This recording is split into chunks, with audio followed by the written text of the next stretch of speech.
नाज़रीन गिरामी अस्सलामु अलैकुम वरहमतुल्लाहि वबरकातुहू। सीधी बात के ताज़ा तरीन प्राइम टाइम में आप लोगों का इस्तकबाल है। नाज़रीन गिरामी, मैं अंसार अज़ीज़ नदवी इस वक्त आप लोगों के सामने कुछ अहम तरीन ख़बरें, कुछ वायरल वीडियोस और कुछ तनक़ीदी तज़्ज़िये लेकर के हाज़िर हुआ हूँ। नाज़रीन गिरामी, भारत में क्या हो रहा है और मुसलमानों के साथ क्या हो रहा है,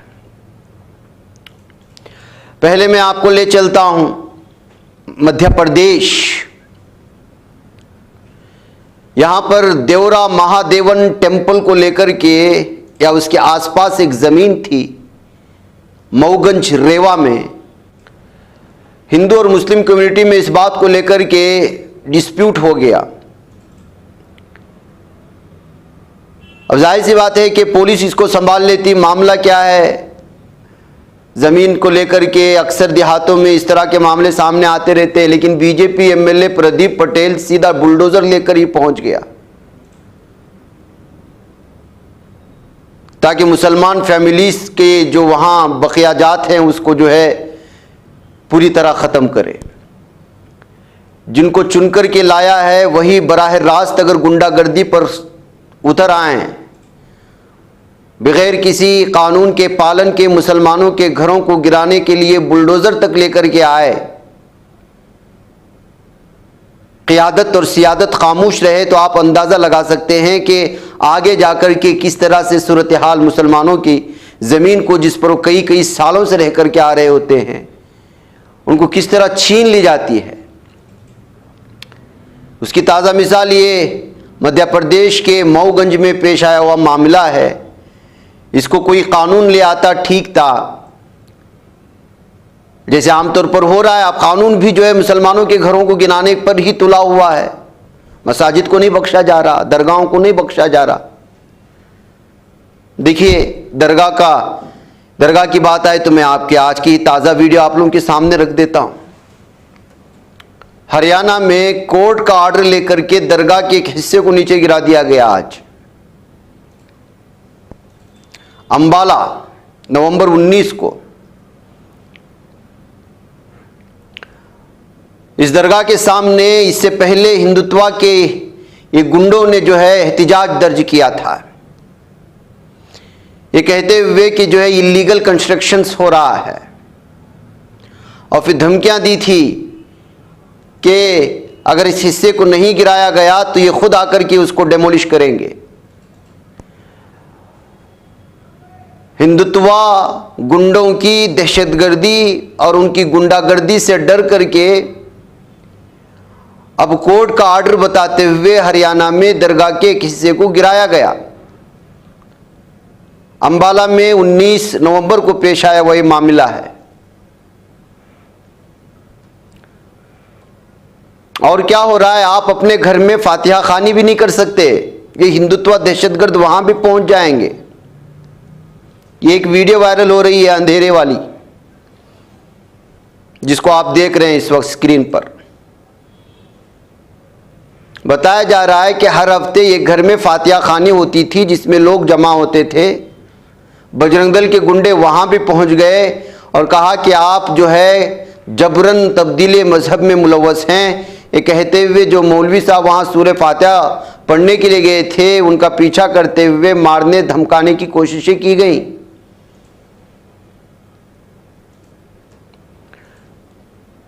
क्या आपको ये खबरें मिल रही हैं?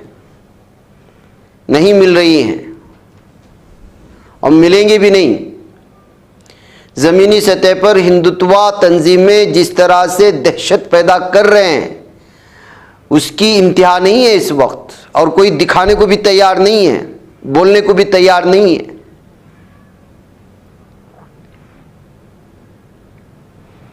अभी कुछ दिन पहले हमने हैदराबाद के इलाके की वीडियो आप लोगों ने देखा था।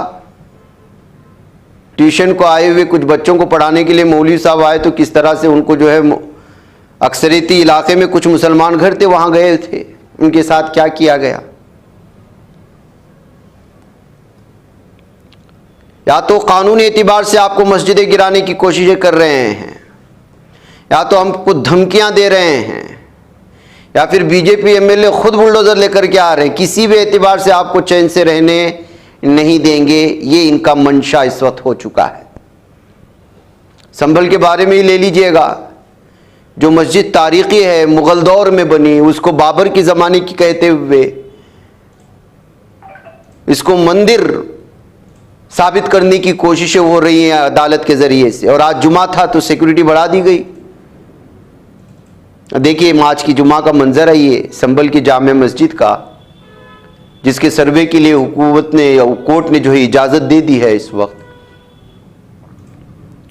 एमपी ज़ियाउर रहमान ने जामे मस्जिद में आज नमाज अदा की और इसके बाद उन्होंने यहाँ पर प्रेस कॉन्फ्रेंस भी किया। जाहिर सी बात है संभल के एमपी हैं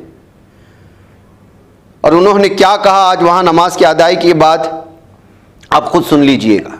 आज मैं जामा मस्जिद के अंदर, जो कि हमारी मस्जिद है, अल्लाह का घर है और अब से नहीं कई सौ साल से ये मस्जिद तामीर है। यहाँ पर इबादत करने के लिए सारे मुसलमान तशरीफ लाए हैं और ये कोई नई नहीं है, हमेशा से यहाँ नमाज अदा करते हैं। मेरी मीटिंग थी कल वहाँ पर दिल्ली के अंदर और आज भी थी, लेकिन मैंने कल अपनी एजुकेशन कमेटी की मीटिंग अटेंड कर करके आज मैं नमाज के लिए हाजिर हुआ हूँ। मुझे मालूम चला कि पुलिस प्रशासन ने यहाँ बहुत तैयारी कर रखी है। पता नहीं तैयारी ये इतनी क्यों लगा रखी पुलिस फोर्स। यहाँ कोई जंग तो होने नहीं जा रही, यहाँ सिर्फ नमाज पढ़ने के लिए लोग आए हैं। और जैसा कि अभी 3 दिन पहले जो वाकया हमारे सामने आया, निहायत ही अफसोसजनक है। मैं अफसोसजनक इसलिए है क्योंकि संभल की सरजमी पर बहुत अमन व अमान के साथ, बहुत सुकून के साथ में सभी लोग, सभी धर्म बिरादरी के लोग सुकून से रह रहे हैं, लेकिन कुछ शरारती तत्वों ने इस माहौल को खराब करने का प्रयास कर रहे हैं। और वो शरारती तत्व उन्होंने जो याचिका डाली और उसके अंदर जो सर्वे का, मुझे ताज्जुब भी है इस बात का, और ये मेरा अधिकार है, मेरा अधिकार है कि मैं कोर्ट के आदेश के खिलाफ आगे कोर्ट में जा सकता हूं और जो कोर्ट ने आदेश दिया मैं उससे सहमत नहीं हूं। मेरा यह है कि इस आदेश के तहत, क्योंकि दूसरे पक्ष को यानी कि हमारे पक्ष के लोगों को नोटिस नहीं दिया गया, उनको सुना जाना चाहिए था पहले, सर्वे देने से पहले, आदेश देने से पहले। खैर कोर्ट का मामला है, उन्होंने आदेश दिया, लेकिन उससे ज्यादा मुझे ताज्जुब है कि संभल का पुलिस प्रशासन, इस उत्तर प्रदेश की हुकूमत के अधिकारी, पता नहीं ऐसा क्या हो रहा था कि आदेश उधर हो रहा है कोर्ट का और 1-2 घंटे के बाद में यहाँ पे सर्वे कराने के लिए लिया है। नाज़रीन, ये हालात हैं मुसलमानों के साथ ज़मीनी सतह के। आइए एक और वीडियो हमारे पास पहुंची कि आज एक प्राइवेट धार्मिक प्रोग्राम चल रहा था सालाना, तो वहां पर एक स्टूडेंट का पीटीआई से अंदर जाने को लेकर के, एंट्री को लेकर के झगड़ा हो गया और पीटीआई जो टिकट वगैरह चेक करता है उसने बच्चे पर हमला करना शुरू कर दिया। तो वहां मौजूद स्टूडेंट्स के दीगर बहनें और माएँ ने जो है इस पीटीआई को पकड़ करके मारना शुरू कर दिया। ये वीडियो इस वक्त अलग अलग तबसरों के साथ सोशल मीडिया में शेयर की जा रही है। नाज़रीन, संभल की मस्जिद का तज़किरा हुआ। ये ज्ञानवापी मस्जिद सिलसिले में भी एक फैसला आया है आज, शायद आपको पता ना हो या पता हो जाए। ज्ञानवापी मस्जिद मामले में हिंदू फरीक की एक अर्जी पर आज सुप्रीम कोर्ट ने समाअत करते हुए मस्जिद कमेटी को नोटिस जारी किया है। हिंदू फरीक की अर्जी पर अदालत उज़्मा ने मस्जिद कमेटी से 2 हफ्ते में जवाब तलब किया। हिंदू फरीक ने अपने अर्जी में दावा किया है कि 1993 तक हिंदू तबके के लोग सीलबंद इलाके में पूजा करते थे, जबकि मुस्लिम तबका सीलबंद इलाके को वजूखाना बताता है। इस मामले में सुप्रीम कोर्ट ने आइंदा समाअत के लिए 17 दिसंबर की तारीख मुकर्रर की है। हिंदू फरीक ने मस्जिद के अंदर सुप्रीम कोर्ट के जरिए सीलबंद किए गए इलाके वजूखाने का ASI सर्वे कराने का मुतालबा किया। कब्ल में जब इस जगह का ऐसे सर्वे किया गया था तो एक ऐसा ढांचा सामने आया था जिसे हिंदू फरीक शिवलिंग कह रहा है, जबकि मुस्लिम फरीक ने इसे फव्वारा बताया। बहरहाल हिंदू फरीक की इस अर्जी पर सुप्रीम कोर्ट ने मस्जिद इंतजामिया कमेटी के साथ साथ ASI को भी नोटिस जारी किया। हिंदू फरीक का कहना है कि ज्ञानवापी मस्जिद इहाते में वीडियोग्राफी सर्वे के दौरान एक शिवलिंग मिला था, अब वो क्या हकीकत है आप लोग जानते हैं नाज़रीन गिरामी। वक्फ तरमीमी बिल को लेकर के जो सूरत हाल इस वक्त पूरे भारत में आप जानते हैं। अब इस सिलसिले में खबर ये आ रही है कि मुश्तरका पार्लिमानी कमेटी के चेयरमैन जगदम्बिका पाल का मानना है कि कमेटी की रिपोर्ट तकरीबन तैयार है और उसे वक्त आने पर ऐवान को भेज दिया जाएगा। ताहम अपोजिशन को इस पर एतराज़ है और वो कमेटी की मुद्दत में तौसी करना चाहते हैं। मुश्तरका पार्लिमानी कमेटी का इजलास जुमेरात को पार्लियामेंट हाउस एनेक्सी में हुआ। मीटिंग में रिपोर्ट पर अक़लियती वज़ारत से पॉइंट वार तबसरे लिए गए हैं। नामा निगारों से बात करते हुए स्पीकर जगदम्बिका पाल ने कहा कि हमने बिल पर तफसीली बहस की है और मुख्तलिफ स्टेक होल्डर से तफसीली तबसरे लिए हैं। हमारी रिपोर्ट का मुसवदा तैयार है और इत्तेफाक राय से हम उसे ऐवान को भेजने की तैयारी में हैं। दूसरी जानिब नाज़रीन गिरामी, मगरबी बंगाल की सियासत में एक बार फिर बड़ा तनाज़ा खड़ा हो सकता है। इत्तलात ये आ रही हैं कि वज़ीर आला ममता बनर्जी रियासत असम्बली के आइंदा सरमाई इजलास में वक्फ से मुताल्लिक एक नया बिल पेश करने जा रही हैं। मालूमात के मुताबिक बिल मरकज़ी हुकूमत के मुजव्वज़ा वक्फ तरमीमी एक्ट 2024 की मुखालिफत करता है और पंचजन्या जो RSS का तर्जुमान है यह अखबार, उसका दावा है कि रियासती हुकूमत के इस मुजव्वज़ा बिल की मालूमात मरकज़ी इंटेलिजेंस एजेंसियों ने वज़ारत दाखिला को भेजी है। इसके बाद वज़ारत दाखिला ने फौरी तौर पर इस बिल का मुसवदा तलब किया और इसकी दफ़ात जानने की कोशिश की। वज़ारत इस बात की जांच कर रही है आया ये बिल मरकज़ के मुजव्वज़ा वक्फ तरमीमी कानून के ख़िलाफ़ है, उसमें वक्फ अमलाक से मुताल्लिक़ कौन सी दफ़ात वगैरह शामिल हैं। तो नाज़रीन गिरामी, किस तरह से वक्फ को लेकर के हर इलाके में, हर रियासत में किस तरह की भयानक सूरत हाल पैदा होती जा रही है, आप अंदाज़ा लगाएँ। नाज़रीन गिरामी, आज चंद्रशेखर आज़ाद का एक बयान सामने आया। आपको मालूम होना चाहिए कि उन्होंने जेल में जाकर के SP के लीडर मोहम्मद आज़म खान से मुलाकात की है। आज़ाद समाज पार्टी के कौमी सदर नगीना के रुकन पार्लियामेंट चंद्रशेखर आज़ाद जुमेरात को ज़िला जेल में SP लीडर मोहम्मद आज़म खान से मुलाकात की। बाहर आकर कहा कि आज़म खान को फांसी वाली बैरक में रखा गया है, उनकी आंखों में इन्फेक्शन है, तबीयत ठीक नहीं है।